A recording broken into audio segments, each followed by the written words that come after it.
शेतकरी बंधूंनो नमस्कार। आजचा व्हिडिओ हा गावठी आंबा लागवडीविषयी आहे। बीड जिल्ह्यातील पाटोदा तालुक्यात राहणारे शेतकरी गोरक्ष कुडके यांनी डोंगराळ माळरानावर गावठी आंब्याच्या 10,000 झाडांची लागवड केली। तर जाणून घेऊया या संदर्भात अधिक माहिती। या गावठी आंबा लागवडीविषयी बोलताना कुडके सांगतात की संपूर्ण जमीन 25 एकर असून संपूर्ण माळरान आहे।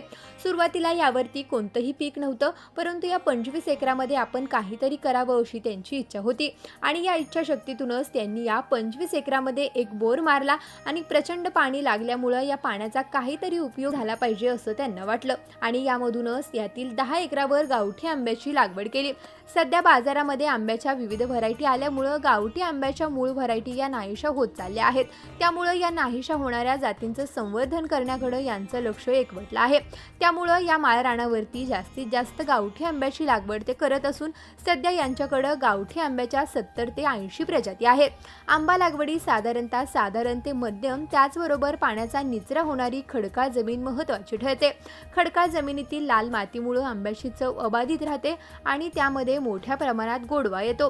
त्यामुळे शक्यतो आंब्याची लागवड ही खडकाळ जमिनीत तसेच पाण्याचा निचरा होणाऱ्या ठिकाणीच करावी असं ते सांगतात। आंबा लागवडीमध्ये आंब्यामधील अंतर व ओळीमधील अंतर याचं प्रमाण व्यवस्थित ठेवावं लागतं। त्यामुळे शक्यतो ह्या गावठी आंब्याची लागवड करताना अंतर हे 14 बाय 60 ठेवावं, कारण आंब्यामध्ये आपण जेवढं जास्त अंतर ठेवू तेवढंच त्यावर रोगराईचं प्रमाण कमी राहतं। तसेच झाडावरती सूर्यप्रकाश त्याचबरोबर व्हेंटिलेशन हेही योग्य प्रमाणात होतं आणि झाडांची वाढ चांगली होते। त्यामुळे अशा पद्धतीने आंब्याच्या झाडाचं योग्य व्यवस्थापन करून याची लागवड केली तर गावठी आंब्यामधूनही शेतकरी भरघोस उत्पन्न घेऊ शकतो असा गोरक्ष यांना विश्वास आहे।